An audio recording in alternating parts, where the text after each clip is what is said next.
Baik, hari ini kita akan belajar sedikit tentang sejarah. Tapi saya agak males sebenarnya. Saya penyuka sejarah, tapi ternyata banyak orang nggak suka sejarah. Jadi kebanyakan orang kalau dengerin sejarah dia sambil tertidur, ngantuk dan sebagainya. Saya nggak tahu juga sih. Ya mudah-mudahan di proses ini enggak. Tapi memang suaranya echo sekali. Tapi memang begini, saya nggak tahu ya pelajaran waktu kalian masih SMA, masih SD, SMP itu pelajaran itu banyak yang tidak disukai oleh mahasiswa. Kenapa? Karena biasanya dianggap membosankan hanya cerita dongeng dan sebagainya. Padahal bagi orang intelektual, ya saya yang intelektual, kita harus belajar sejarah ini dengan baik. Kenapa? Karena sejarah itu bagian dari kita mengerti sesuatu. Saudara tidak akan bisa mengerti sesuatu tanpa mengetahui sejarahnya. Pada dasarnya itu kita itu orang yang suka bicara sejarah, cuma nggak suka pelajaran sejarah. Bukan sejarah, suka bicara sejarah itu mana? Mbak-mbak itu kalau ngumpul yang diomongin itu sejarah sebenarnya. Semalam tuh saya begini loh, saya itu dulu kemarin begini. Ya cerita kemarin, ceritain orang. Yang diceritakan bukan masa depan, tapi masalah kemarin. Kemarin saya nonton video film Korea ini loh. Ini dia bicara sejarah sebenarnya. Jadi sejarah itu adalah sesuatu yang kita sukai, tapi sayangnya pelajaran sejarahnya tidak kita sukai.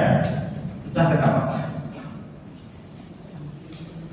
Oleh karena itu, kalau kita ingin tahu sesuatu apapun itu, mau orang, mau kampus, mau kendaraan dan sebagainya, kita tahu tentang sejarah. Sekarang tuh lagi ramai ada satu kendaraan bermotor roda 2, sebut saja Honda.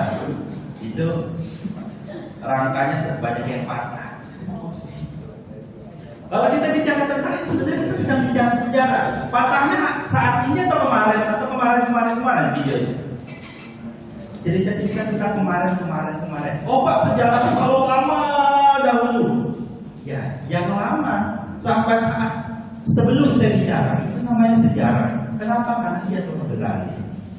Seperti kalian kan kalau punya mantan, jadikan mantan itu sejarah. Kalau perlu dibunyikan, kita suka bicara sejarah, tapi sayangnya ketika muncul pelajaran sejarah kita entah kenapa jadi trauma. Saya tidak tahu, itu bukan hanya terjadi di sini, di banyak tempat. Karena ini ceritanya tentang masa lalu. Tapi saya mau minta kita untuk ya, entah kalian suka atau tidak. Saya sadar bahwa materi ini adalah materi yang tidak banyak disukai orang. Tapi tolong saya dengarkan saja. Kalau kalian merasa saya sukses cerita, salah satu tanda orang sukses bercerita itu adalah dia mengantuk. Jadi kalau saya lihat dia wajib mengantuk, dan sebenarnya saya bangga, saya sukses bercerita. Gitu ya, orang mengantuk, tertidur, gitu. Oke, sejarah. Ini ada beberapa rujukan buku. Kalau ditanya buku, apa sih Pak yang dipelajari? Gak kayak SMA, bukunya tuh kayak gini banyak. Apakah perlu dibaca semua? Pada dasarnya iya.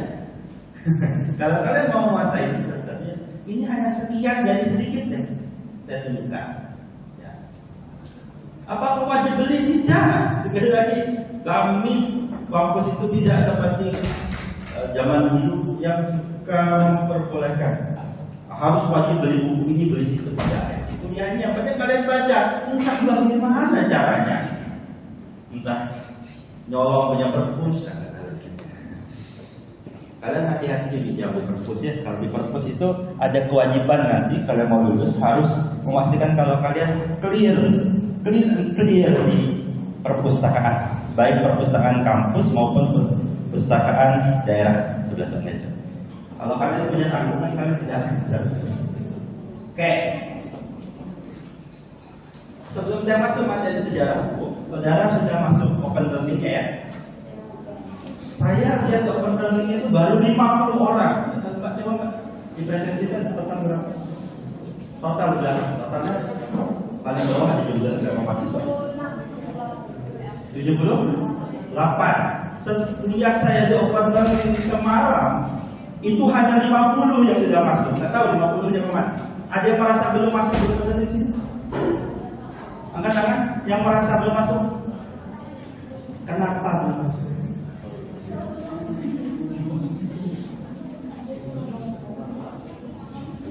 Batas waktu masuknya hanya sampai tanggal 4 Oktober. Kalau lebih dari situ berarti saya pastikan saudara tidak lulus di mata kuliah itu.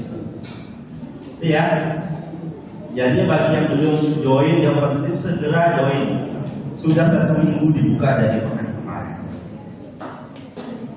Nah, saat ini saudara belajar di open learning, apakah ada pertanyaan?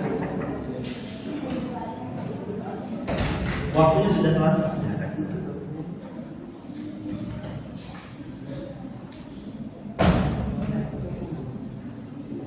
Oke, batas waktu saya 15 menit. Saya dan Anda boleh telat. Jadi ya kita nggak tahu ya, kita nggak niat telat, tapi kalau saya tahu pasti ada kendala. Entah kalian sudah setengah 8 sudah di bawah tapi naik liftnya lama dan sebagainya, atau kalian berusaha naik tangga tapi ngos-ngosan di lantai 3 ngedek diam 5 menit ya. Jadi saya beri waktu telat 15 menit. Sekali lagi, saya juga tidak ingin kalian menggunakan ini. Tapi kalau terpaksa menggunakan waktu 15 menit saya beri waktu. Tapi lebih dari itu, maka saudara sudah tidak bisa diperkenankan masuk seperti Mbak. Ya. Nggak ada pertanyaan yang penting ya nggak masalah. Saya yang tanya. Dari belakang kenapa dia kecil? Kebaca kecil sekali. Nggak tahu lah. Kalau kan, ya mudah-mudahan saja terbaca. Kalau tidak terbaca nanti bisa lihat di videonya. Hukum Indonesia itu yang akan kita pelajari ini, kita lihat dulu sejarahnya. Nanti setiap bidang ilmu itu punya sejarah bidang ilmu tersebut. Masing-masing bidang ilmu punya sejarahnya masing-masing. Oleh karena itu yang ingin kita lihat pertama secara global, bidang hukum secara umum yang ada di Indonesia. Hukum Indonesia dimaknai hukum yang ada, lahir dan bentuk dan keberadaan ada sejak masyarakat Indonesia ada. Kapan masyarakat Indonesia ada? Masyarakat Indonesia itu ada mulai kapan? Masyarakat Indonesia itu ada mulai kapan? Mulai kapan? Sejak kemerdekaan. Berarti sebelum merdeka kita tidak ada masyarakat Indonesia. Berarti belum ada Indonesia? Belum. Bagi Anda belum? Bisa diterima September. Tapi bagi yang berpendapat seperti itu, biasanya diomelin, diprotes orang yang bilang kami Indonesia itu berjuang, rakyat Indonesia berjuang meraih kemerdekaannya. Tapi menurut pendapat itu berarti tidak ada rakyat Indonesia yang berjuang untuk kemerdekaannya. Kenapa? Karena saat itu belum ada rakyat Indonesia. Versi masih ada ini. Betul? Berarti tidak ada rakyat Indonesia yang berjuang untuk kemerdekaannya. Betul? Nah, kan kata-katamu rakyat Indonesia mulai kapan? Mulai sejak merdeka. Berarti sebelum merdeka belum ada rakyat Indonesia. Itu konsekuensi. Jadi kalau ngomong sesuatu itu hati-hati ya, hukum punya konsekuensi. Konsekuensinya pendapat Mas tadi. Pendapat itu nggak salah. Ada berpendapat seperti itu. Kenapa ya? Indonesia itu baru ada di 1945, 17 Agustus. Versi orang Indonesia. Sekali lagi, versi Belanda, Indonesia itu baru ada di tahun berapa? Salah. Indonesia Belanda itu sejatinya mengakui kemerdekaan Indonesia itu bukan 45, tapi 1949 setelah konferensi Megabunda. Saat itu baru Indonesia diakui oleh Belanda. Ada versi Belanda, versi Indonesia. Ya, tapi versi lain mengatakan rakyat Indonesia itu sudah ada dari dahulu. Ya. Tapi kan namanya bukan Indonesia. Itulah perdebatannya. Kalau namanya bukan Indonesia, Indonesia, berarti tidak ada rakyat Indonesia yang berjuang untuk kemerdekaannya. Yang ada perjuangan rakyat kaum Kutai Kartanegara, rakyat Kesultanan Banten, Kesultanan. Tidak ada rakyat Indonesia. Cuma kadang itu agak sensitif tadi, seperti yang saya sampaikan. Oleh karena itu saya ingin menyudahi perdebatannya. Masing-masing teorinya ada, tapi kita ingin ajak karena Indonesia ini bukan sesuatu. Jadi kalau kata-kata dan quote yang bagus, kita itu adalah kumpulan hari-hari. Apa yang kita hari itu adalah apa yang kita kumpulkan hari-hari terdahulu itu membentuk kita saat ini. Kita yang pernah patah hati, ya. Anda yang pernah patah hati, pernah diputusin atau mutusin, pernah jatuh cinta tapi ditolak, ya. Anda merasa cinta, dia merasa tidak.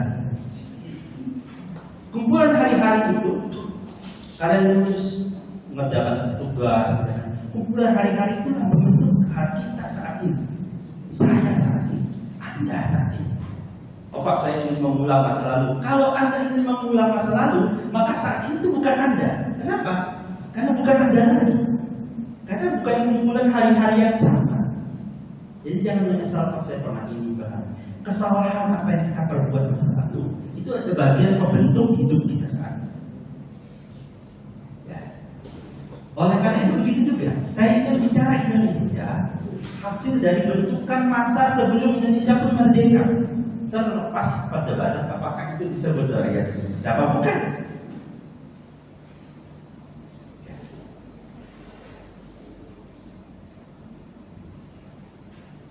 Karena ada waguyung. Presiden Soekarno itu ketika proklamasi dia bilang, kami rakyat Indonesia dengan ini menyatakan kemerdekaannya. Berarti rakyat Indonesia ada dulu sebelum kemerdekaan itu. Karena kalau dia belum ada, dia nggak bisa menyatakan sesuatu. Paham mas ya? Kalau kita mengatakan saya ingin membuat sesuatu, berarti memastikan saya ada dulu.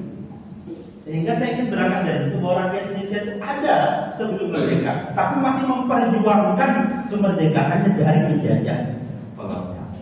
Oke, sehingga kita belajar hukumnya itu kita tarik jauh banget Pak. Kan udah 2023, ngapain kita bicara tentang 1550 Masehi? Itu masa yang sangat lalu Pak. Tidak saya suka, sudah lama sekali. Ngapain saya ingat-ingat? Orang mantan saya tahun kemarin saja sudah saya tidak ingat-ingat. Kenapa yang 500 tahun yang lalu saya ingat-ingat Pak? Kalau gampangnya orang sudah menggunakan quote ini. Sejarah itu seperti ketika naik kendaraan itu lihat spion. Spion itu Pak, spion itu baru lihat apa? Benar naik motor? Spion itu buat apa? Masa mbak-mbak itu biasanya spion kanan itu lihat di belakang, spion kiri itu buat lihat muka sendiri. Nah gitu ya. Itu kesalahan penggunaan. Padahal penggunaan spion itu sebenarnya kan ingin kita lihat apa yang ada di belakang. Ternyata untuk melaju ke depan, sama kita ini kan bicara hukum Indonesia bukan hanya untuk mundur ke belakang. Kita ingin maju ke depan. Tapi untuk maju ke depan itu kita perlu nengok apa yang ada di belakang. Kita perlu lihat apa yang sudah kita lakukan dan apa yang perlu kita benahi. Anda mahasiswa ini yang menjadi masa depan. Saya 20 tahun lagi sudah tua. Kalian yang akan mungkin jadi dosen di depan sini ya. Oleh karena itu kalian yang nanti akan memperbaiki. Cuma untuk tahu yang perbaikan itu harus tahu apa yang sudah dilakukan. Jangan Pak saya ada ide begini-begini. Jawabannya itu kan sudah ada. Anda akan diketahui ketika mengulang apa yang pernah didahulu dan seakan-akan kalian itu adalah yang pertama kali. Karena menurut Ibnu Khaldun atau beberapa sejarah itu seringkali berulang. Ada satu benang merah dalam sejarah. Selalu ada begini, begini dan begitu yang oleh karena itu ingin melihat menyelesaikan sesuatu yang ada di depan yang kita hadapi saat ini. Terkadang kita perlu nengok dengan yang ada di belakang. Ternyata dulu pernah loh seperti ini. Kalau tahu ada COVID 2019 sampai 2021 sekitar itu. Orang menyelesaikan COVID itu dengan apa? Salah satunya dia melihat pandemi yang pernah terjadi sekian puluh tahun yang lalu. Oh, begini pandemi yang dulu, sehingga kita perlu begini. Ternyata untuk melihat, untuk menyelesaikan itu bukan hanya melihat yang ada saat ini, tapi kita ingin lihat juga apa yang telah terjadi di masa lalu. Ketika Anda gagal mendapatkan cinta dari yang kalian mencari itu, salah satu yang kalian lakukan adalah melihat kegagalan kalian dahulu. Kenapa gagal? Oh iya, ternyata dengan begitu saya menyimpulkan saya perlu sadar diri sama. Oh saya perlu begini, saya perlu meningkatkan begini. Oh saya perlu saya perlu speaker yang lebih mahal yang begini, ada perlu ini krim pagi, krim siang, krim malam, krim sore, krim sembilan, apa lah itu ya.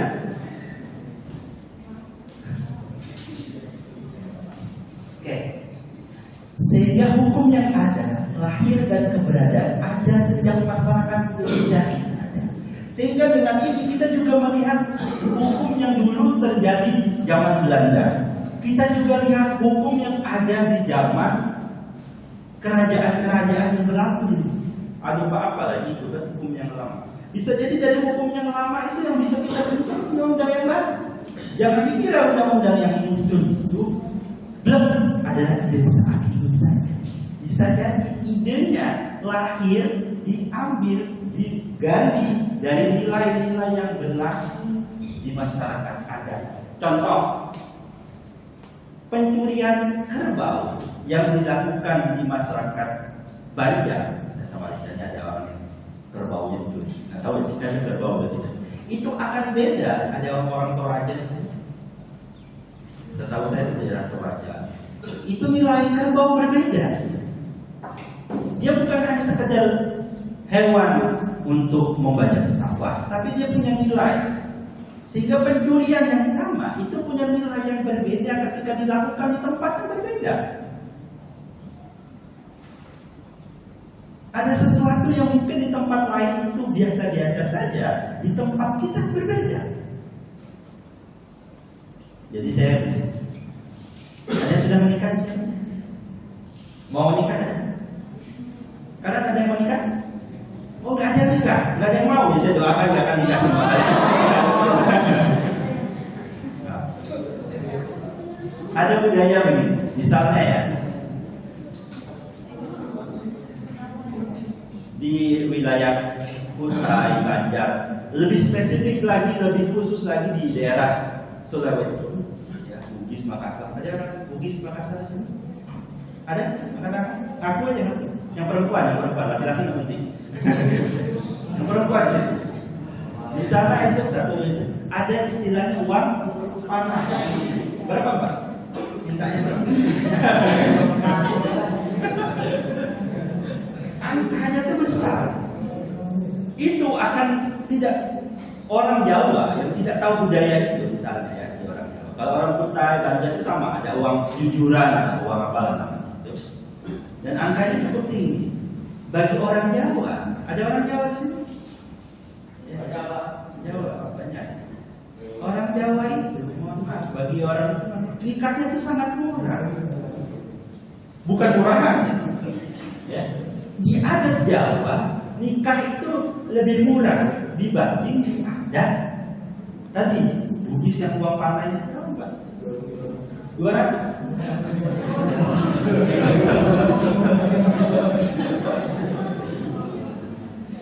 Bahkan ketika saya menikah dengan orang Jawa, itu tidak ada sedikit pun, kalau bahasa bahkan lebih spesifik lagi saya gunakan kata tabu membicarakan ada pemberian dari laki-laki ke perempuan.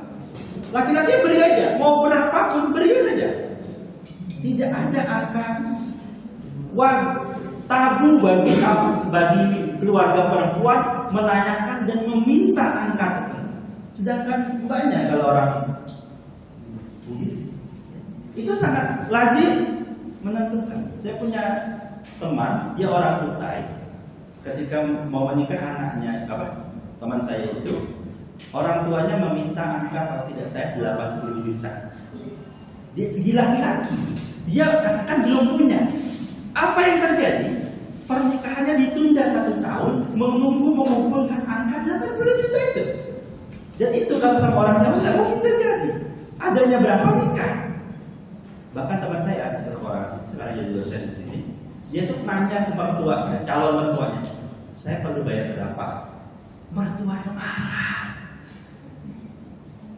Kata dia apa? Karena pernikahan buat perempuan di Jawa itu acaranya, gaweannya yang perempuan. Yang laki-laki nanti punya gawean namanya download mantu. Mundur itu kan bahasa Indonesianya download ya kan? Ya, mengunduh, mendownload, ya kan? Jadi ngunduh mantu itu download mantu, betul ya? Nah, acara laki-laki itu punya unduh mantu. Yang perempuan punya acara nikahannya. Itu budaya itu kadang menentukan tentang satu hukum. Hukum itu bukan hanya bicara apa itu nggak ada Pak dalam undang-undang perkawinan itu nggak ada. Tapi walaupun tidak ada, apakah uang panai itu kalau tidak dipenuhi akan nikah? Tidak akan pernikahan, tidak akan terjadi kalau uang panainya nggak terpenuhi. Ada kejadian mengenaskan sekali. Ada orang Padang di sini, nggak ada. Orang Minang yang suka nasi Padang banyak. Pernah kejadian ada seorang perempuan Bugis. Saya nggak tahu Bugis sama Makassar, ya, tapi dia gelarnya Andi gitu. Iya. Bugis. Dia Andi, perempuannya. Sama-sama kuliah di Gajah Mada, tempat saya kuliah. Ya, sama-sama ngambil kuliah di sana. Si perempuan seorang Bugis kaya, marganya sama-sama dapat pacar, sama-sama kaya. Jadi tidak ada beda masalah uang sebenarnya. Dia kaya dari orang Minang. Orang Minang yang punya yang pokoknya cukup ningrat. Mau nikah, ini saya loncat ujungnya nggak jadi nikah. Tahu kenapa nggak jadi nikah? Karena uang. Tidak, dua-duanya orang kaya. Ada yang tahu kenapa nggak jadi nikah? Keluarganya setuju semua.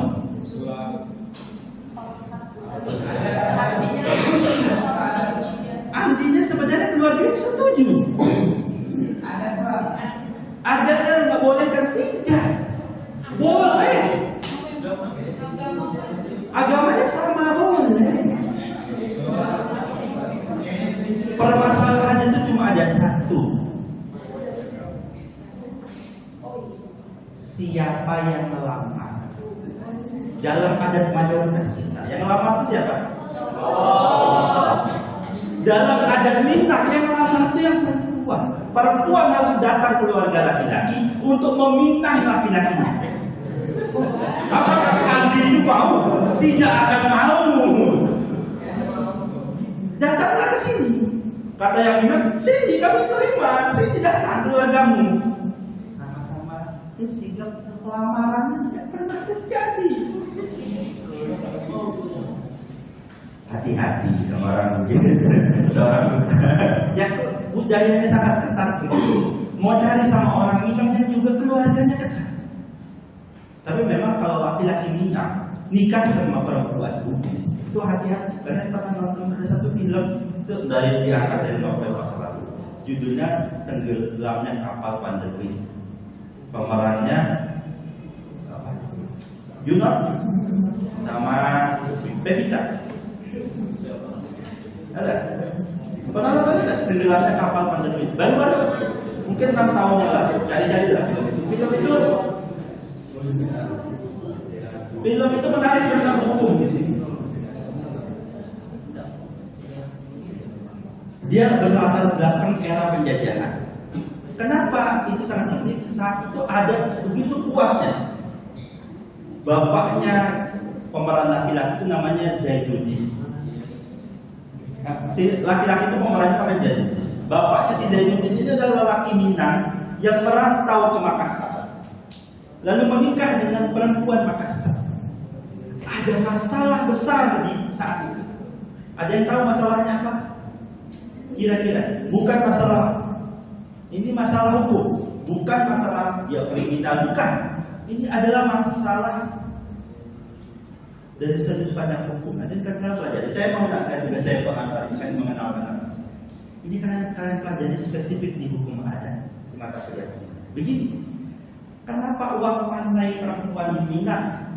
Itu karena itu adalah bayaran untuk memutus kekerabatan seorang perempuan dari pihak keluarga besar. Ketika ia dibeli dari keluarga besarnya, saat itu dia berubah, bukan lagi berada di adat keluarganya, tapi pindah ke adat si laki-laki. Sehingga untuk menebus itu, keluarga besarnya dibayar dengan uang panai. Paham nggak? Dia perempuan itu ketika sudah menikah, orang yang Bugis tadi akan pindah ke keluarga laki-laki. Masalahnya orang Minang itu sebaliknya, keluarga itu diambil dari pihak perempuan. Ketika laki-laki menikah dengan perempuan, si laki-laki ini akan pindah ke keluarga perempuan. Paham? Unik sekali di Minang. Di beberapa di Sumatera itu beberapa seperti itu. Jadi jalur keluarga itu diambil dari jalur perempuan. Masalahnya ketika ada seorang perempuan Bugis menikah dengan laki-laki Minang, dia tak berada. Dalam film itu disebutkan aku ini anak tak berada, tidak punya keluarga, tidak diakui keluarga perempuan karena keluarganya sudah dia pindah, tidak pun diakui keluarga laki-laki karena dia sudah pindah. Keluarga mana dia? Tak ada adatnya. Oleh karena itu bagi kalian tahu orang Minang, laki-laki Minang, kalau kalian mendekati laki-laki itu ditanya dia orang Minang dan dia kuat adatnya, sudah lama putus saja. Tidak akan nikah sama kalian. Kenapa? Orang Minang itu laki-laki terutama, ini khusus laki-laki, dia akan nyari orang Minang lagi. Kenapa? Agar dia tetap Minang, agar anaknya itu sah disebut orang Minang. Si Zainuddin ini tidak punya suku. Di Bugis dia tidak diakui karena harus dia dikeluarkan dari suku ibunya. Di Minang dia tidak diakui karena dia turunan bukan orang Minang ibunya. Ya, jadi itu mbak ya kalau punya semasalah itu. Mama masih ada pak zaman sekarang. Ya makanya saya memperhatikan tadi, apakah keluarganya masih memegang erat, memegang kuat perbudayaan seperti itu, dan ada memisahkan kita walaupun kita berselisih hatinya.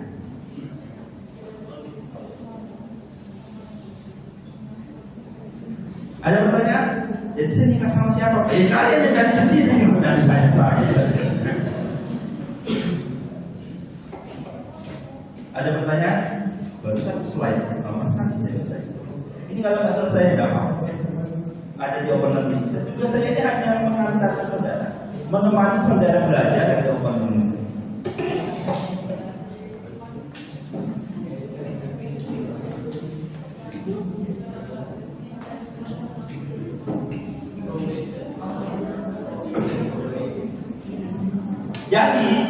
Jadi hukum Indonesia yang ada itu sumbernya ada 3. Apa yang ada dalam penjajahan Belanda, apa yang ada dalam adat tadi, pernikahan, warisan. Yang paling banyak sekarang bertahan itu warisan, nikah dan waris. Itu dalam adat masih sangat berkembang. Seperti saya tanya selanjutnya, apakah mungkin dia akan nikah kalau uang pantai? Mas, sudah lewat waktu, silakan keluar.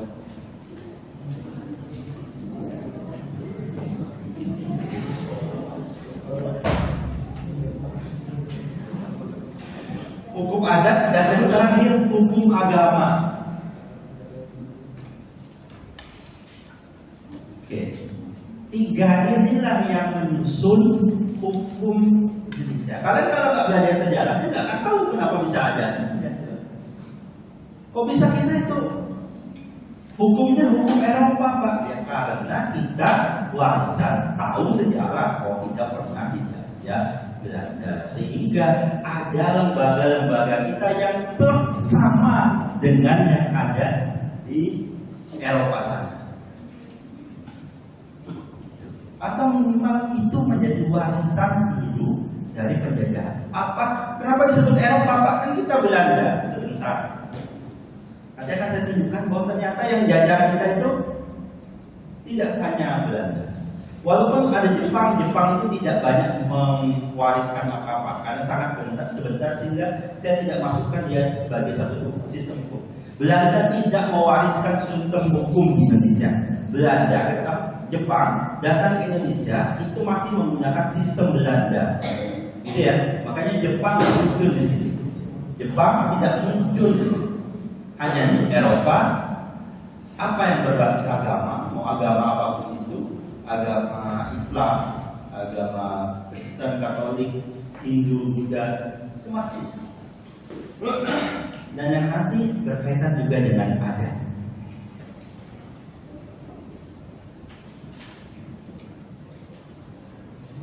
Masyarakat Eropa memang mayoritasnya adalah kolonialisme Belanda. Dan kolonialisme Belanda itu terbagi di 3 wilayah besar. Era POC, ada yang tahu POC ini apa? Saya nggak lupa nama kata. Yang saya ingat ada kata C. Jadi kalau kalian lihat film-film zaman dulu, saudara akan sering mendengar kata company. Wah, company, ada company. Company ini menunjuk pada Belanda. Padahal company itu sebenarnya menunjuk pada kata C. Ini kan ada banyak bla. C-nya ini company. Company perusahaan. Ternyata dulu kita itu dijajah oleh perusahaan. Sampai sekarang kita masih banyak daerah yang secara hakikatnya masih terjajah oleh perusahaan. Ada kasus kemarin di mana satu tempat daerah Batam kan, itu rakyatnya kalah sama perusahaan. Bisa jadi ada. Kita tuh pernah dalam sejarah. Jadi kalau saat ini ada wilayah kita merasa terjajah oleh perusahaan, pada sejatinya kita dulu pernah mengalami hal yang sama. Sejarahnya berulang kembali. Dulu kita dijajah oleh bukan Belanda. Yang lama itu dijajah oleh perusahaan.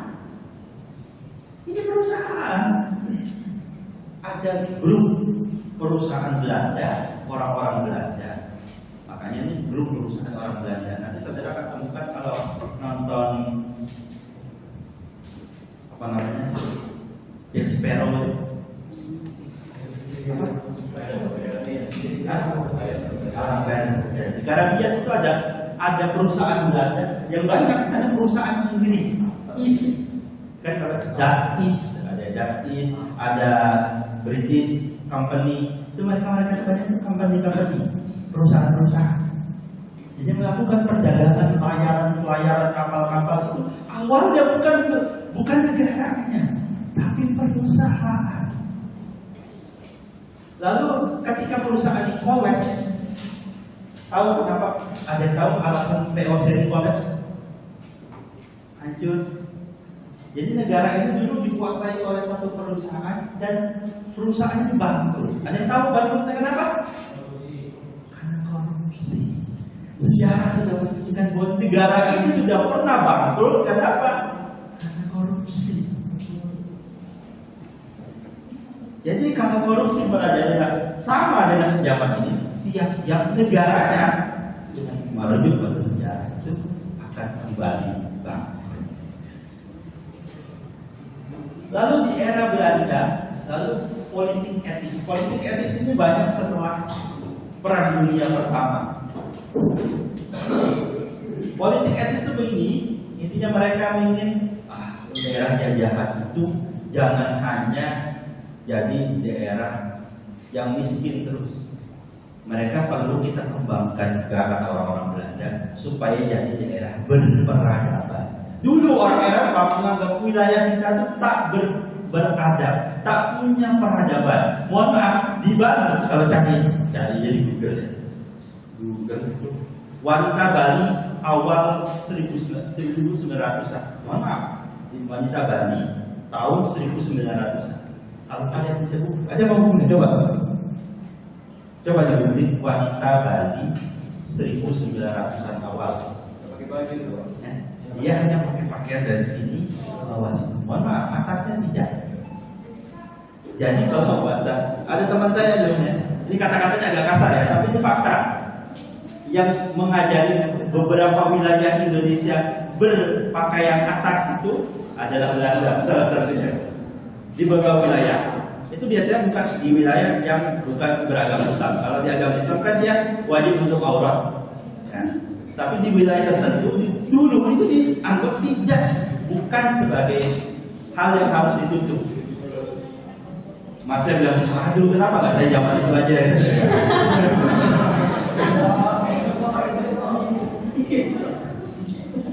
Kalau nggak percaya silakan di Google. Wanita Belanda di awal tahun 1700-an pakaiannya seperti apa?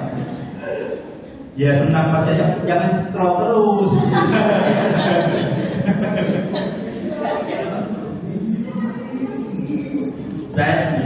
Bener ya? Gak bohong kan saya? Kamu kan? Bener ya? Senang kan kalian? Ya saya cuma menunjukkan gitu. Tenang, jangan ada kerusuhan.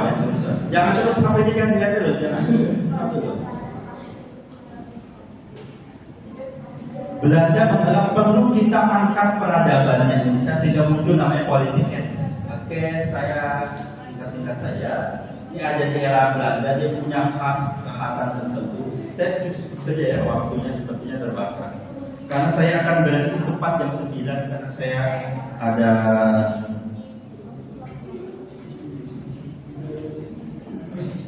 terus mau ngobrol? Gimana? Mau ngobrol? Oke. Saya nanti berhenti tepat jam 9, mohon maaf agak maju 10 menit karena saya ada acara.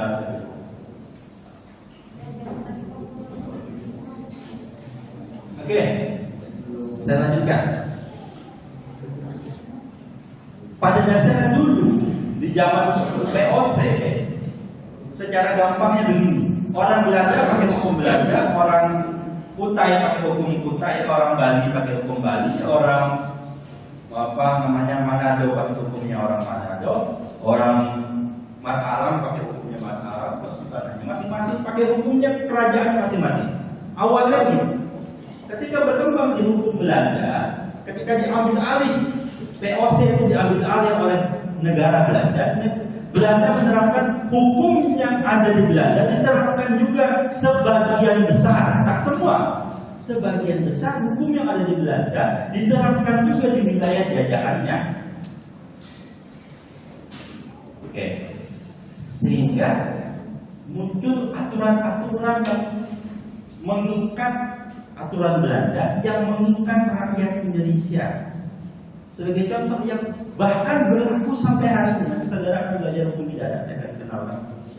Hukum pidana itu walaupun ini sudah akan dirubah, tapi sampai hari ini yang akhirnya masih berlaku kan. Itu kan baru akan berlaku tahun 2026. Undang-undang hukum pidana yang baru.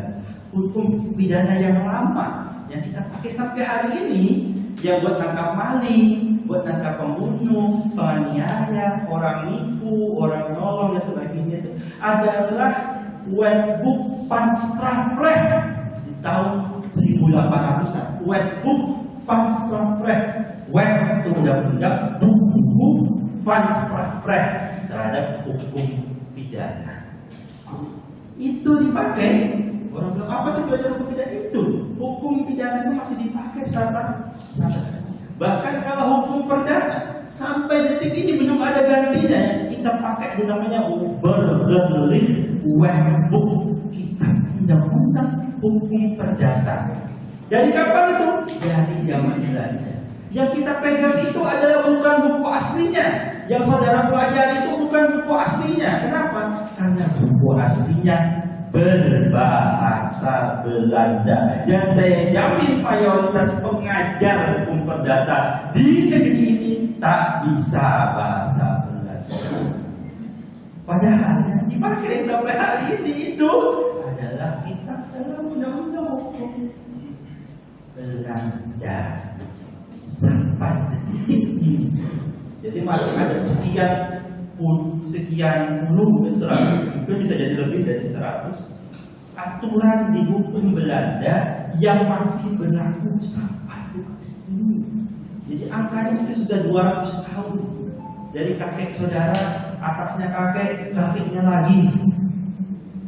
Dari zaman itu masih berlaku. Kalau orang Jawa itu punya sebutannya tuh, ada kakek, di atas kakek itu namanya buyut, di atas buyut itu Ada namanya tangga, di atas tangga itu ada apa? Ada bentuk siwur, ada banyak itu istilah di bahasa Belanda, apa bahasa Jawa. Maksudnya itu dari zaman itu sampai detik ini sampai Anda, dari zaman kakek level ketiga Anda jomblo sampai Anda yang masih jomblo saat ini, itu sama aturannya. Dari uang panahnya zaman dulu itu sampai uang panah yang belum nikah sampai sekarang, itu sama, dipakai aturan Belanda. Jadi yang dipelajari ini itu jangan kita anggap dongeng masa lalu, berlaku masih sampai hari ini. Kenapa ini perlu diungkap sejarahnya? Nah, kalau saudara tiba-tiba belajar hukum perdata lalu bilang, oh ini perdata itu begini, aturannya begini, ketahuilah bahwa yang diatur itu sebagian besar masih ikut peraturan yang ada di zaman. Kalau masih ada yang mengatakan ya belum ada rakyat Indonesia, bahkan dari rakyat Indonesia belum ada itu sampai saat ini Indonesia sudah 70 berapa tahun merdeka? 78 tahun kita masih bisa merdeka dari aturan yang dibuat oleh Belanda. Maka tugas-tugas saudara juga yang nanti masa depan kalau bisa berubahlah, diubahlah. Tidak sedikit kita orang pintar, ya. Ada yang hebat-hebat di depan, yang nanti mungkin bisa jadi orang yang mengubah aturan ini.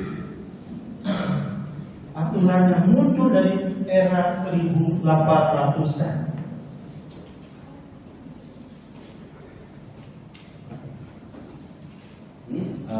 Belanda tidak banyak perubahan.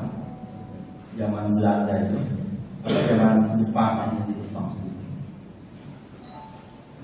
Lalu nanti di zaman ini, era ini adalah kenapa dimunculkan era gini? Kenapa kita muncul sejarah ini? Salah satunya di zaman ini kita lihat hukum itu untuk kepentingan siapa? Era ini hukum POC yang kata POC buat saya saja orang Indo, orang-orang Indo kata dia, orang-orang pribumi itu serah mau pakai aturan apa terserah, kata POC.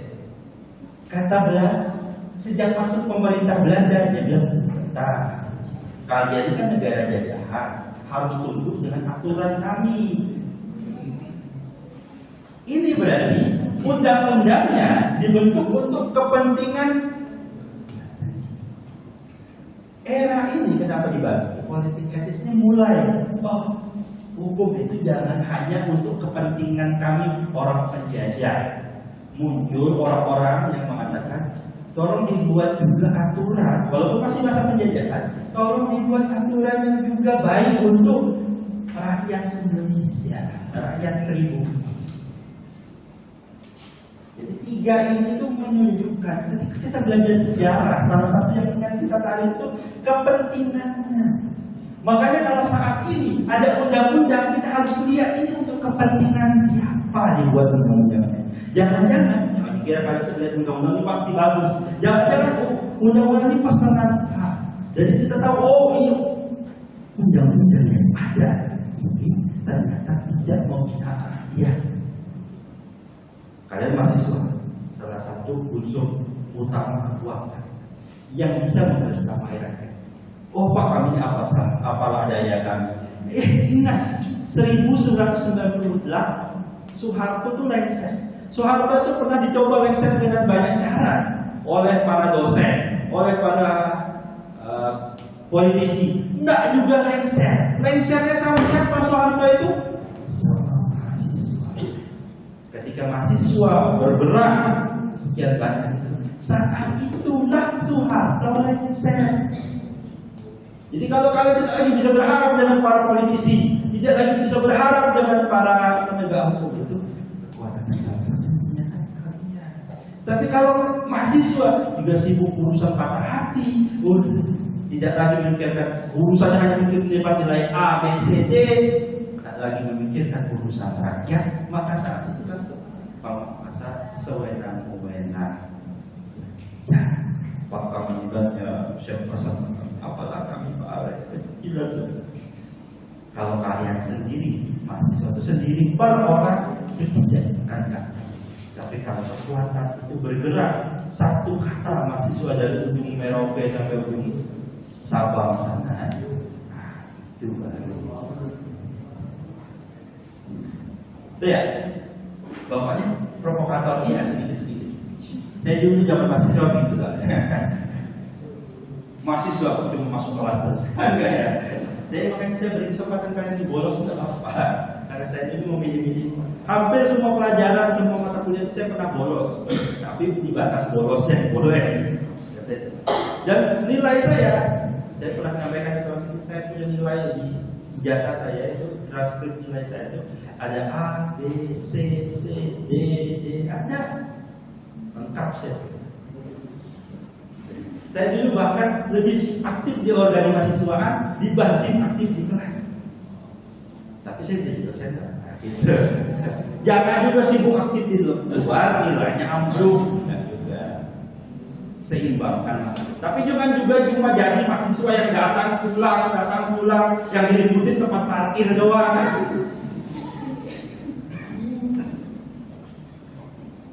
Gitu ya. Saya menyesalkan kalau mahasiswa hanya datang menjalankan tugas pulang.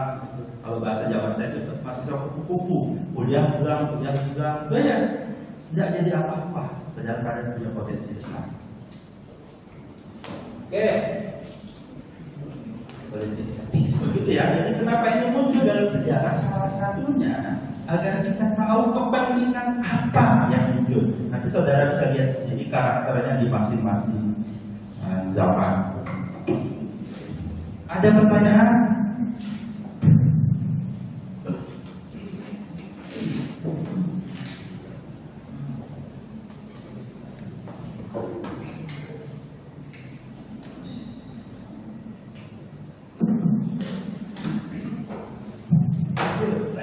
Oke.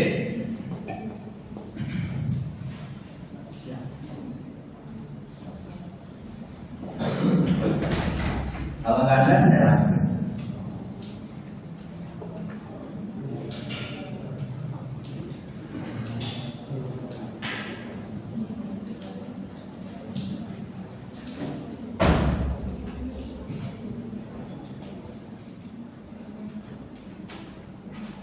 Oke. Pasca politik etis itu kan di eranya masih era Belanda. Ternyata di era kemerdekaan pun kita punya, saudara dulu apa sih gunanya dulu belajar sejarah di SMA itu ada era politik ini, ada era orde baru, orde lama dan sebagainya. Nah, ketika belajar hukum kalian akan tahu gunanya apa. Kenapa? Karena masing-masing era itu punya karakter ya, kalian sudah pelajari di era zaman SMA dulu.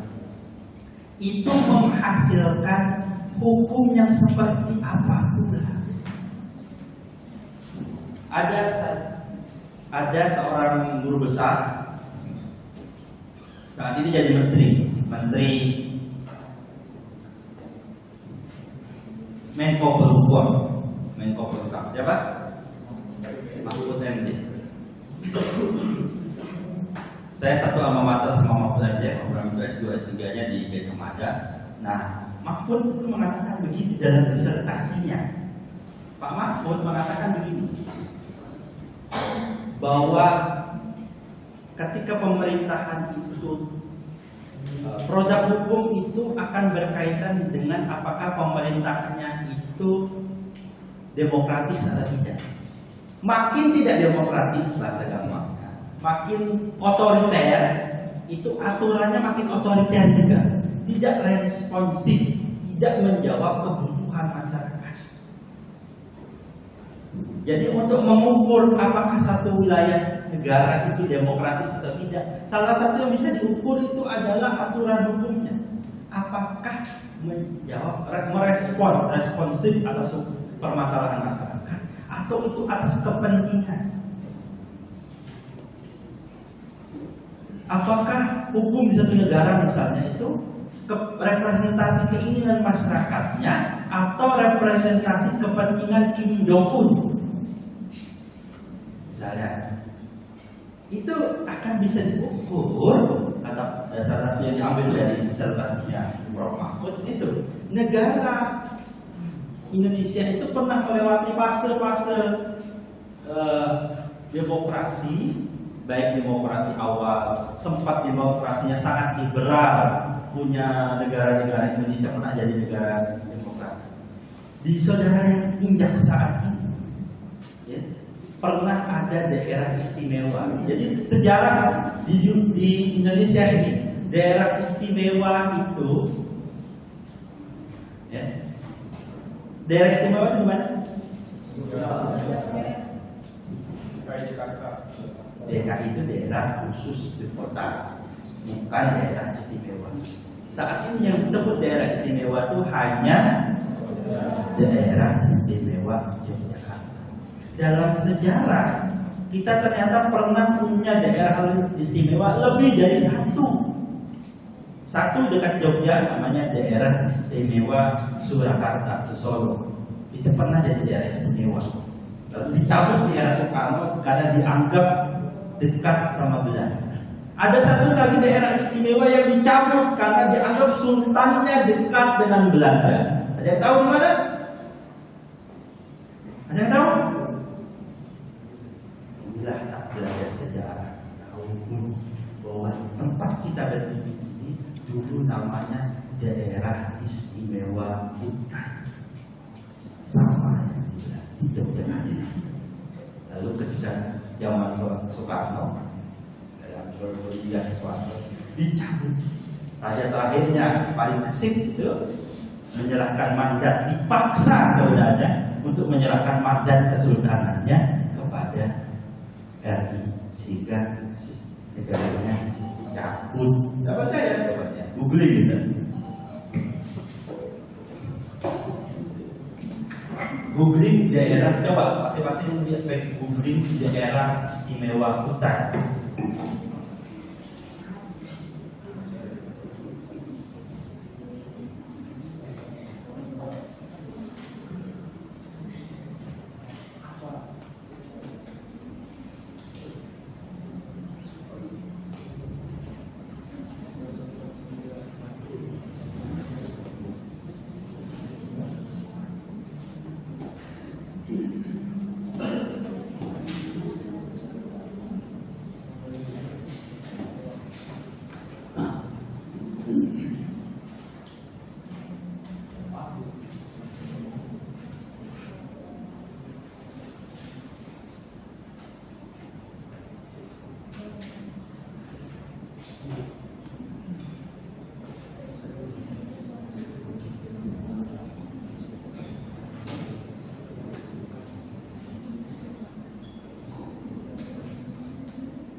Pada tahun 1947, Kesultanan Kutai Kartanegara Martapura dengan status daerah Swapraja. Daerahnya mana? Apakah hanya Kutai Kartanegara? Tidak, itu menyangkut daerah Kutai. Dulu Kutai Timur, Kutai Barat, Kutai Manggabedu, Samarinda, Bontang itu masuk dalam wilayahnya. Daerah Swapraja Kutai dirubah menjadi daerah istimewa Kutai. Awalnya namanya daerah Swapraja, pada tahun 53 dirubah menjadi daerah istimewa Kutai. Jadi kita yang berdiri saat itu pernah menjadi daerah istimewa.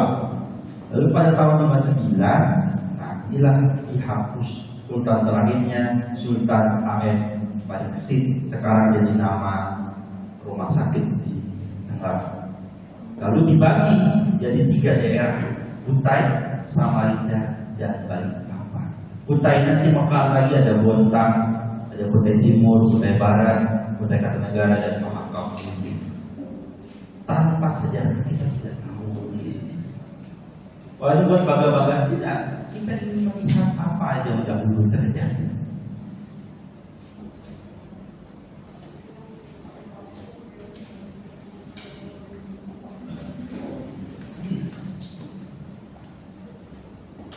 Kayaknya era awal saya tidak terlalu banyak bahas satu-satunya.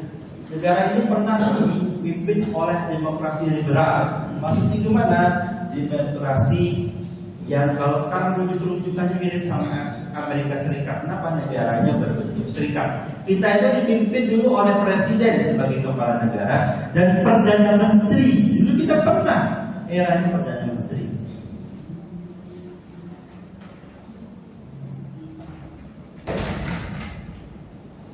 Lalu setelah, nah, cuma memang dalam sejarah sebenarnya ya saya pribadi itu jawaban secara akademik. Saya sebenarnya dulu istilahnya sampai tahun sebelum ini itu belum ada era-era isu negara kesatuan Republik Indonesia. Dulu itu kita sempat mencicipi negara federal karena sebenarnya secara akademik Indonesia itu lebih cocok jadi negara federal. Kenapa? Wilayahnya terlalu luas. Wilayah yang sangat luas itu biasanya tidak cocok untuk negara kesatuan. Negara kesatuan itu sangat dikuasai satu pusat. Bagus kalau wilayahnya kecil, ya kan makmur. Tapi ketika wilayahnya kegedean, sehingga saya sampai berapa hari lalu itu masih lihat berita di satu desa di daerah Melintang sana, akhirnya akan listriknya 24 jam. Bahkan untuk dapat listrik yang 24 jam itu masih ada wilayah yang masuk kabupaten terkaya salah satunya di Indonesia. Itu masih butuh 2023 untuk bisa listrik 24 jam. Ada yang sini dari kampung. Jangan malu kan, saya itu orang kampung.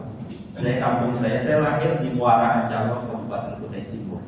Baru tahun 2005 sekitar itu listriknya 24 jam.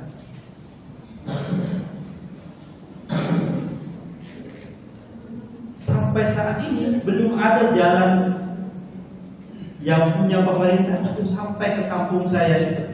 Untuk sampai ke kampung saya itu harus lewat jalan punya perusahaan, jalan sawit.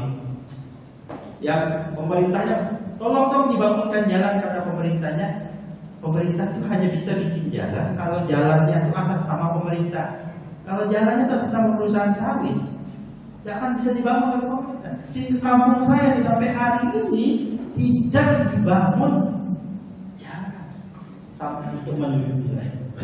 Dari Tenggarong saya menempuh waktu 5 jam kalau jalannya baik. Saya pernah menempuh dalam waktu 12 jam era jalannya sejak kalau lagi becek-becek itu kayaknya jalan sawit, tanah dan sebagainya. Dan saya pernah masuk jurang lewat jalan situ.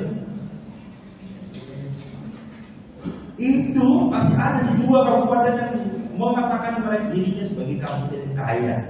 Kenapa itu bisa terjadi? Salah satunya sebenarnya karena kita tuh kalau pusat negara kesatuan itu punya efek buruk. Jawa yang dibangun dengan begitu besar. Saya hampir 8 tahun tinggal di Jawa, dapat jodoh orang Jawa. Saya bisa melihat Jawa itu dibangun dengan sangat bagus.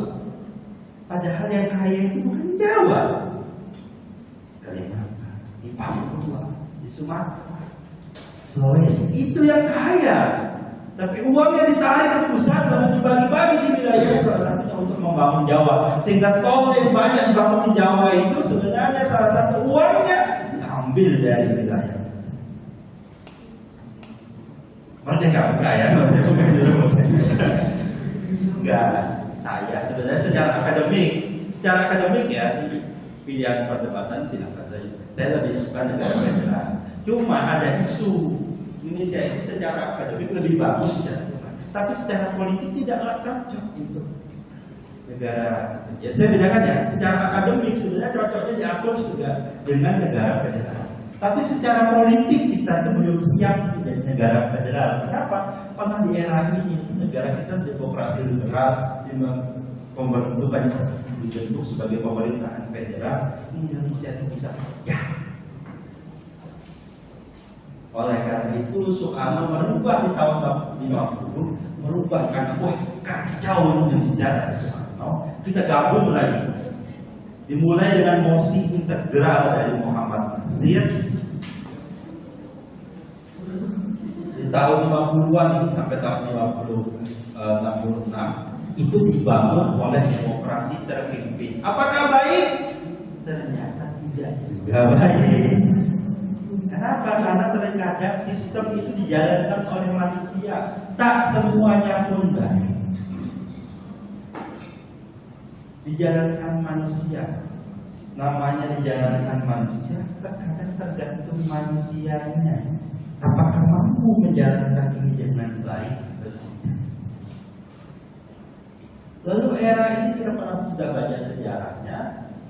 Nah, apa yang akan muncul di era-era ini nanti digantikan oleh Orde Baru. Mari kita lihat sedikit apa sih ciri khas yang pernah muncul. Ini penting. Kita bukan berbicara sejarahnya saja, tapi menukik di era-era itu hukumnya seperti apa, apa yang dibangun di era itu. Nanti kita akan rasakan di era zaman demokrasi liberal ada badan-badan peradilan digabung. Dulu badan-badan peradilan itu muncul di kerajaan-kerajaan tertentu, di ini di wilayah itu.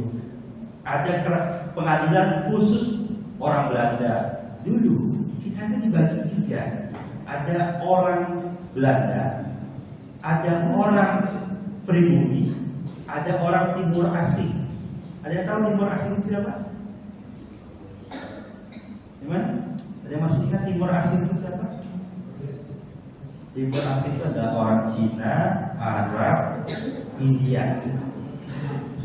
Orang-orang Asia yang ada di Indonesia dianggap bukan warga pribumi, tapi juga bukan bangsa Eropa. Sehingga dibangun tiga masing-masing itu punya pengaturannya masing-masing. Ya, Timur Asing istilah itu istilah legal formalnya. Sehingga saat itu dibikin udahlah jadi satu. Tidak ada lagi orang Belanda, tidak ada lagi orang pribumi, semua dijadikan satu di bawah satu peradilan. Lalu karena ini dijadikan satu, pengadilan-pengadilan adat atau swapraja yang diuntai dan itu dimulai dicopot kewenangan.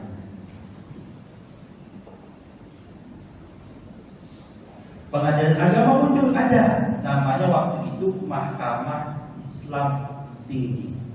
Karena ternyata dalam sejarah kita mencatat banyak kesultanan itu yang menggunakan hukum Islam sebagai hukum yang berlaku di wilayah kesultanan. Lalu ini berubah lagi ketika di era 50 mulai dikembangkan lagi.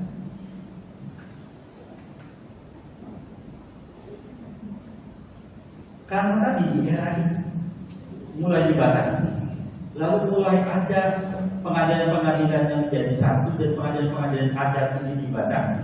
Muncul ternyata permasalahan sengketa, sehingga perlu dijawab dengan penyelesaian sengketa yang di luar pengadilan.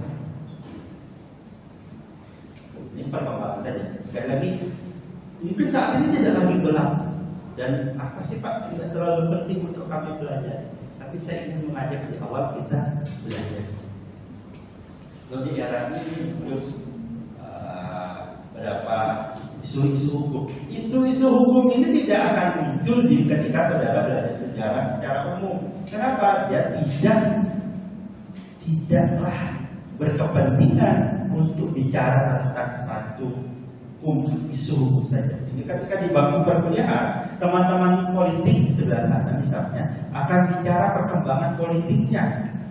Teman-teman pendidikan bicara sejarah juga, bicara sejarah di era dulu tuh. Zaman saya kadang dulu kalian TK itu PAUD. Zaman kalian sudah ikut PAUD? Nggak ada TK ya? TK. Jadi zaman saya tidak semua anak TK, karena zaman dulu TK itu belum banyak. Jadi banyak yang start kuliahnya, sekolahnya itu baru SD. Kalau sekarang kan dari PAUD, Bahkan sebelum PAUD ada awalnya gitu lah. Pokoknya anak dalam beberapa bulan itu udah masuk sekolah. Maksudnya penitipan. Dan saya tuh kaget ya waktu itu saya kemarin ke Jogja. Penitipan itu penitipan anak itu mulai jam 7 sampai 7 malam. 12 jam jadi pendidikan. Ada penitipan anak yang penting. Di dunia pendidikan itu dibahas. Zaman saya SD itu kalian mungkin tidak merasakan, dulu zaman saya SD itu namanya catur bulan. Ujiannya kan ujian setahun itu 2 kali. Saya SD itu ujian setahun 3 kali. Tiap 4 bulan sekali. Catur bulan itu ujian. Jadi bagi raport itu setahun 3 kali. Ya, itu sejarah. Dianggap ada gampangnya materi jadi lebih sedikit. Kalian kan sejak SD kan sudah semesteran ya? Ada yang pernah catur bulan? Enggak ya? Mulai SD, kalian SD kan? Masa? Waktu SD ada yang ada? Belum. Soalnya anak SD zaman sekarang ada yang patah hati di status itu. Kita tak lagi bisa bersama. Ya, anak SD. Udah anak di rumah mana? Zaman saya masih main kelereng, main bola dan sebagainya. Paling susah main SD itu dikejar orang tua kalau pas maghrib belum pulang.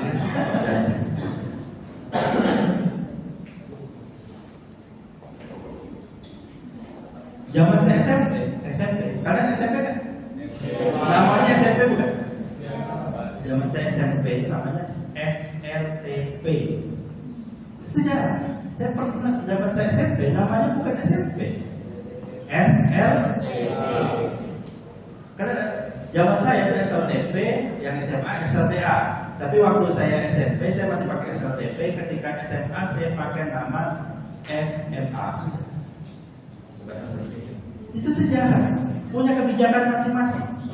Zaman itu dari SD sampai SMA itu di bawah kekuasaannya kabupaten. Zaman sekarang yang di bawah wilayah kabupaten itu hanya dari TK sampai SMP. SMA itu di bawah kewenangan provinsi dan kampus itu di bawah kewenangan pusat. Apa sih Pak kepentingannya? Dari itu kita pernah bicara sejarah. Sejarah itu salah satunya membandingkan enak yang mana, mudah yang mana. Belum tentu yang baru itu lebih baik. Pacar kalian yang baru itu belum tentu lebih baik dibanding mantannya kan?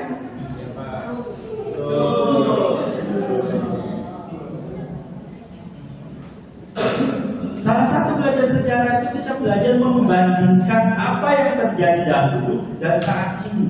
Karena belum tentu yang saat ini itu pasti lebih baik.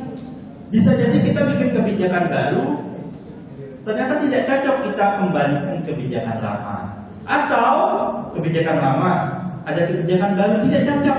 Lalu kita lihat kebijakan lama, kebijakan lama juga tidak cocok. Kita coba lagi kebijakan baru. Kan begitu? Ada pacaran satu. Yang ini temenan aja, yang ini, tapi yang itu pacarnya sih yang sah satu. Kata guru saya siapa itu, Mas, nikah aja tuh istri boleh dua. Masa pacarnya cuma satu kan itu?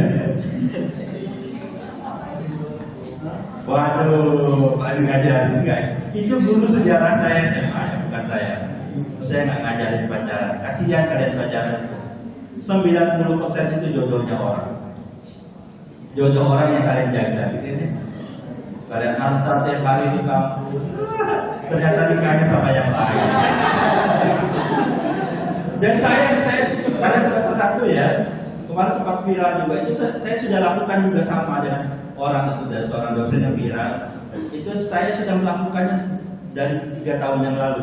Setiap saya uji skripsi mahasiswa, saya katakan, saya buka halaman persembahannya.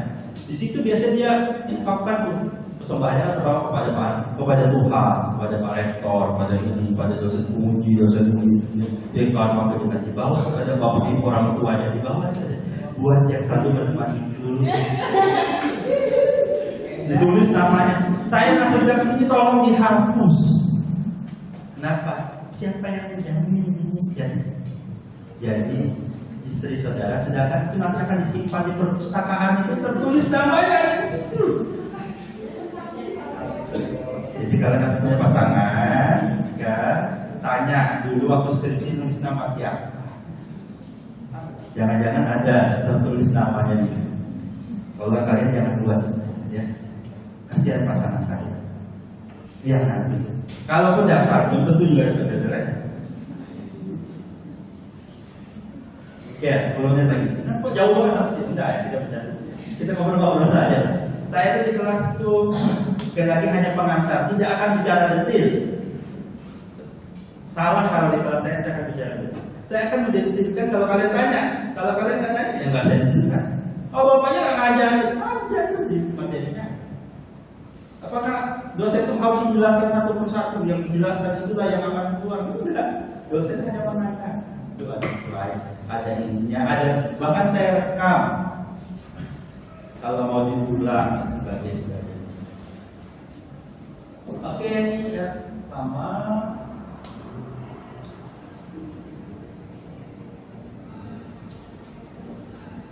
Di sini ada Hasan saja, untuk Hasan di era Orde Baru akan kita lihat banyak hukum itu tunduk pada kepentingan politik.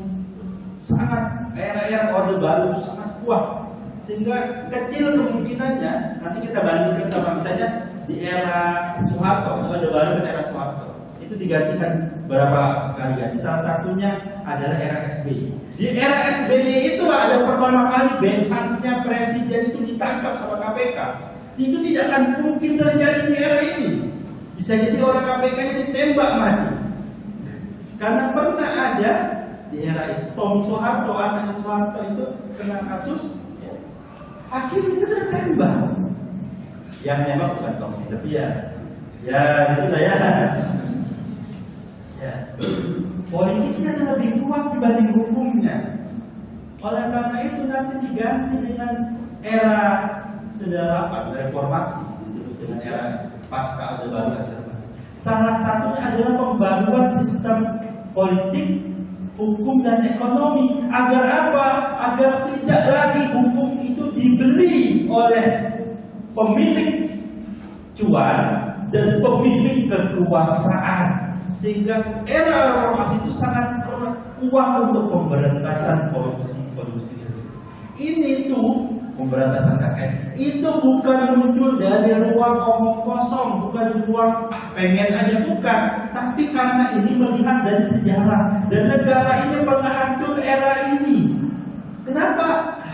Korupsi. Dan ketika dia terulang lagi agar tidak hancur negara ini, maka sekarang muncul pemberantasan korupsi. Cuma dalam era itu pasti ada pertentangan dan pertentangan dibuat sebagainya.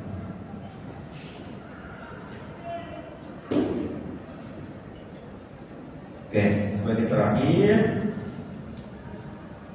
7 menit terakhir. Ada pertanyaan dulu? Sejarahnya berapa? Ada? Ada pertanyaan? Saya agak bingung. Kalau ada yang nanya, ngerti, ngantuk. Yang ingat, yang mantan-mantan tadi lah. Gara-gara bapak saya teringat mantan. Jangan salahkan saya. Kenapa kalian punya mantan? Coba nggak pacar, nggak punya pacar, punya mantan kan? Iya. Terus tapi melihat dia sama yang lain. Baik. Bapak ini pengalaman bang enggak ya? Saya ini orangnya polos-polos saja.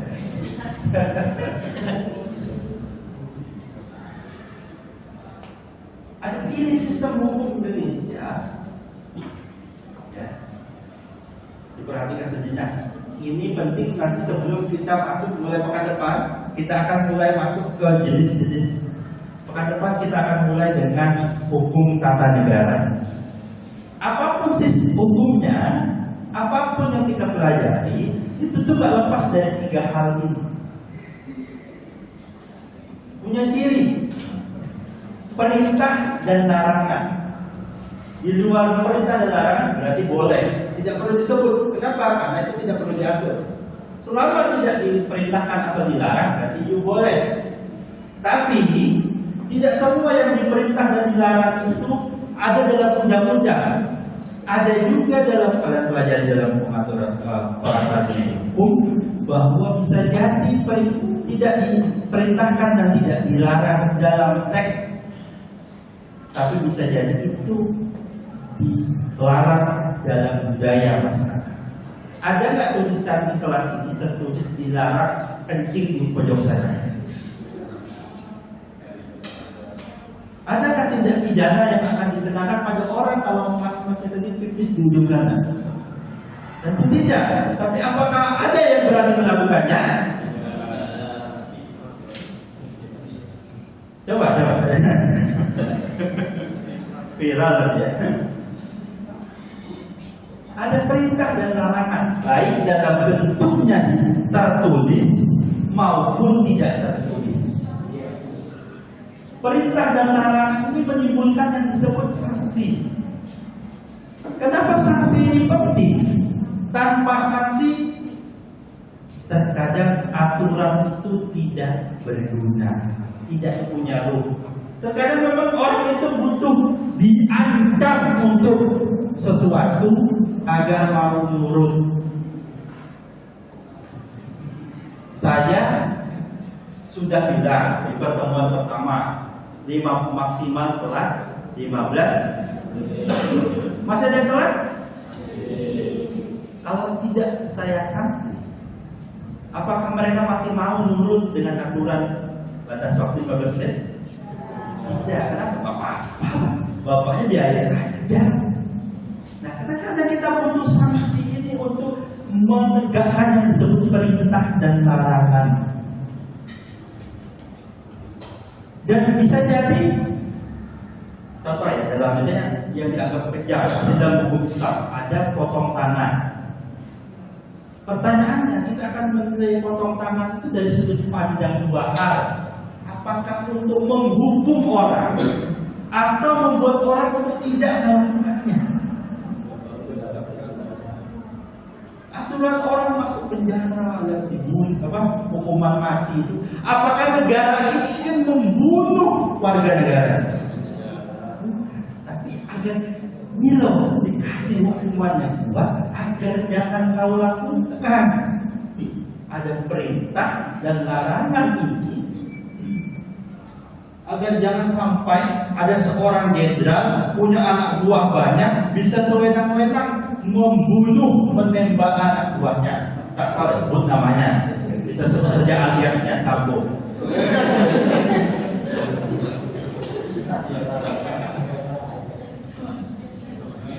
Oleh karena hukum itu punya juga diri, dia memaksa. Tak nyaman apa sih kuliah setengah 8. Kuliah setengah 8 itu memaksa kalian untuk bangun pagi dan berangkat. Kalian tahu nggak saya berangkat jam berapa? Saya dari rumah tadi jam 6 kurang 10. Kucing tetangga saya masih tidur. Saya udah berangkat di sini. Karena saya menghargai kalian yang berangkat sangat pagi itu, saya tetapkan sanksi. Dan siapa yang terlambat tidak boleh masuk. Aduh Pak, namanya kita nggak bisa ngatur takdir Pak, bisa jadi saya terlambat. Oleh karena itu diberi kesempatan ada 15% saudara tidak masuk. Tapi kalau sampai 50% itu bukan takdir lagi, itu memang saudara yang males. Iya, kita tuh selalu bikin nggak kaku 100%, masih ada jeda sedikit, masih boleh sedikit. Apakah semua orang yang melanggar itu sama polisi akan bilang dengan pemerintah? Tidak. Saya pernah suatu ketika naik motor ada razia. Pas di razia itu, saya pede aja. Tiba-tiba saya buka tas saya, dompet saya tidak dibawa. Jadi jangan kan SIM, STNK pasti tidak ada. Kenapa dompetnya tidak ada? Saya sampaikan Pak Polisi ini silakan hilang saya tidak bawa apa-apa. Mungkin karena bapaknya tahu saya nggak punya duit juga kan ya, karena bapak udah Pak pulang Pak silakan pulang. Rumahnya jauh Pak, Pak situ aja Pak, pulang Pak diambil. Saya pun nggak enak bilang. Bapaknya Pak selamat, iya saya menunjukkan di sini kartu advokat.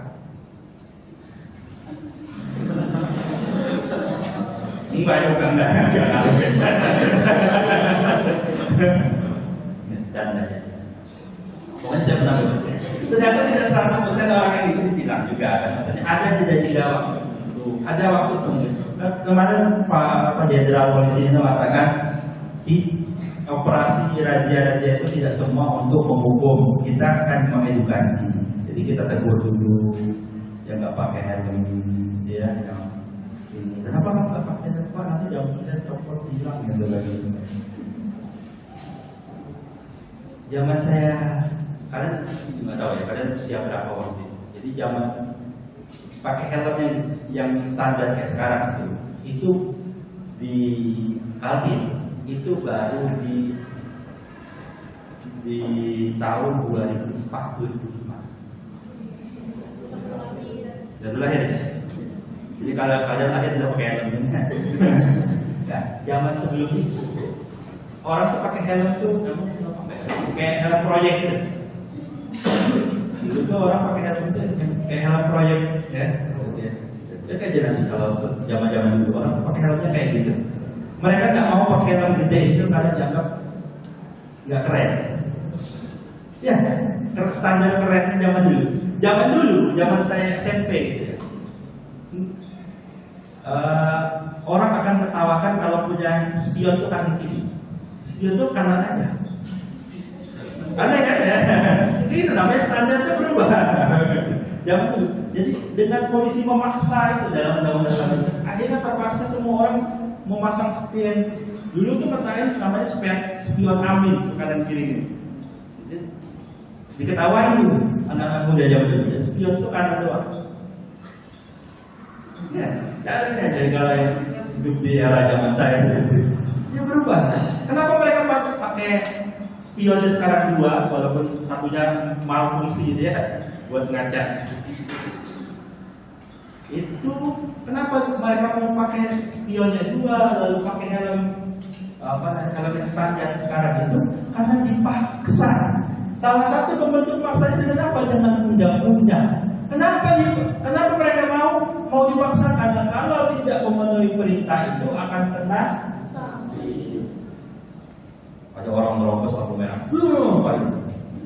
Prit, kata polisi. Sini mas, kenapa kamu terobos lampu merah? Katanya, kata polisinya, apakah kamu nggak lihat tadi lampu merah?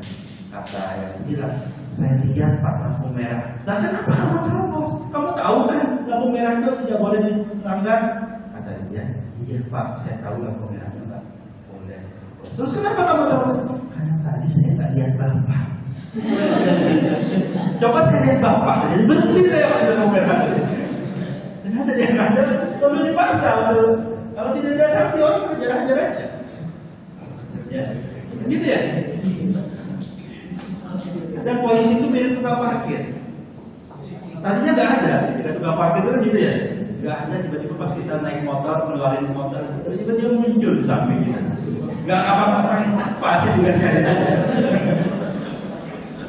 Baik, sudah jam 9 lebih. Saya mohon maaf, saya ada agenda lagi di situ saya minta waktu 5 menit yang kurang ya. Minta ridhonya. Ini ada saya kasih. PowerPoint itu mungkin agak beda sama yang telepon. Ini tapi apa dia kalau bisa kalau ini bisa saya kasih. Terima kasih. Ada pertanyaan? Tidak ada. Itu ya. Baik, tidak ada. Assalamualaikum warahmatullahi wabarakatuh.